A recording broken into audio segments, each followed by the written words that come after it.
Département de l'Ain, Ambérieu, en Bugey.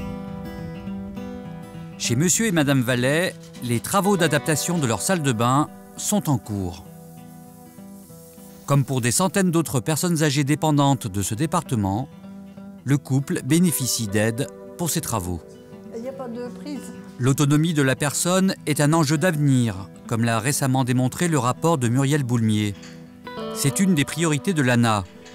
L'an dernier, 1/5 de son budget, soit près de 100 millions d'euros, ont été consacrés au maintien à domicile des personnes âgées ou handicapées. Bourg-en-Bresse. Le Conseil général de l'Ain, qui est délégataire des aides à la pierre, pilote depuis 2008 un PIC dépendance. Le PIC dépendance n'est pas né comme ça du jour au lendemain en 2008. En fait, le département de l'Ain, par ses services sociaux, menait déjà une action tout à fait similaire, qui n'avait pas ce nom-là, mais qui consistait à aider les personnes dépendantes. Et avec la dépendance au Conseil général, nous sommes au cœur de l'action sociale, médico-sociale, et bien sûr qu'il est tout à fait légitime de nous en préoccuper. Le fait de souhaiter rester dans son domicile le plus longtemps possible est une caractéristique de nos populations rurales ou des petites villes de l'Ain. L'action du Conseil général porte sur le parc public comme le parc privé. Direction le village de Cise.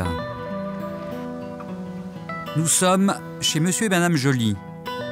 Ils reçoivent aujourd'hui Madame Dumonceau du Pacte de l'Ain.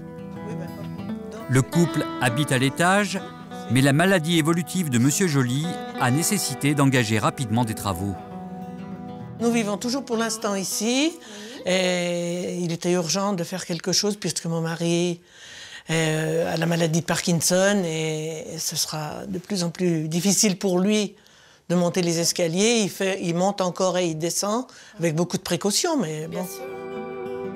Ils ont donc décidé d'engager de lourds travaux pour s'installer désormais ici, au rez-de-chaussée de leur maison.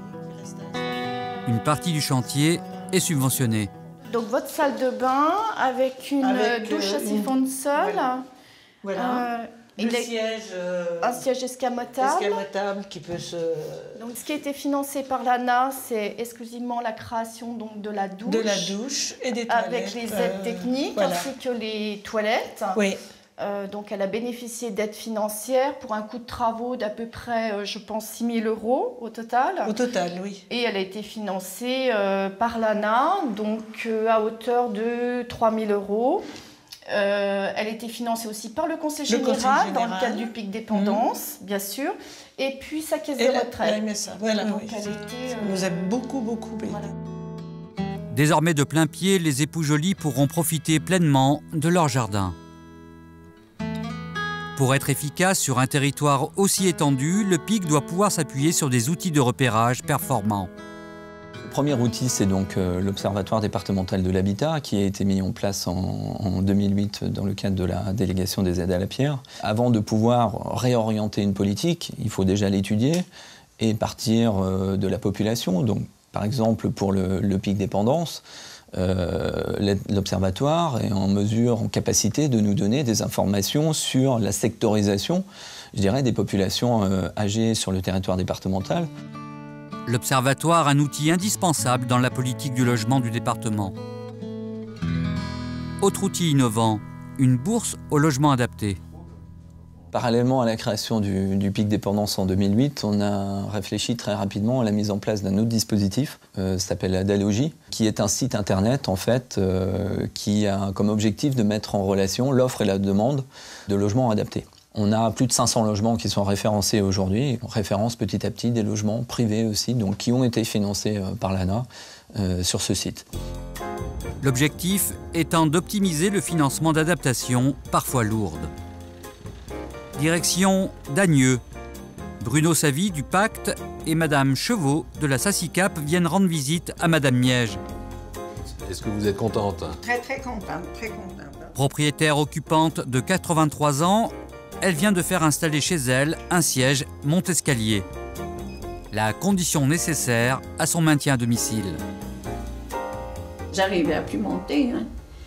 Et j'avais pas la possibilité. Bon, moi, j'avais ce canapé qui fait lit, mais enfin, Je ne me voyais pas trop coucher en bas. Je voulais profiter encore un peu de ma chambre. Je ne pensais même pas que je pouvais obtenir d'aide. Mais c'est la secrétaire de mairie qui m'en a parlé. Coût total de l'installation, 9 300 €. Malgré les subventions de l'ANA et du Conseil général, un prêt à taux zéro de la SACICAP a été nécessaire pour boucler le dossier. Pour Madame Miège, en fait, qui a pris un prêt de 2 ans pour 2 300 €, ça nous fait une mensualité de 95 €. Nous n'avons aucun souci avec les personnes d'un âge au niveau de leur remboursement. Donc les conditions, on est très tolérants, oui. Vrai. Le point important, c'est au départ de bien faire le point avec les personnes, bien comprendre le besoin qu'elles ont, alors ce qu'on appelle le besoin exprimé, c'est pour ça qu'elles frappent à notre porte. Et puis nous, on envoie un technicien sur place pour essayer de voir au-delà de ces besoins exprimés s'il n'y a pas d'autres besoins. On est là aussi pour apporter des réponses techniques, en sachant qu'à nous d'apporter différentes réponses. Et on sait que la meilleure solution technique, c'est la solution que choisira la personne. Le pic dépendance se termine fin 2010. Il sera vraisemblablement renouvelé en 2011.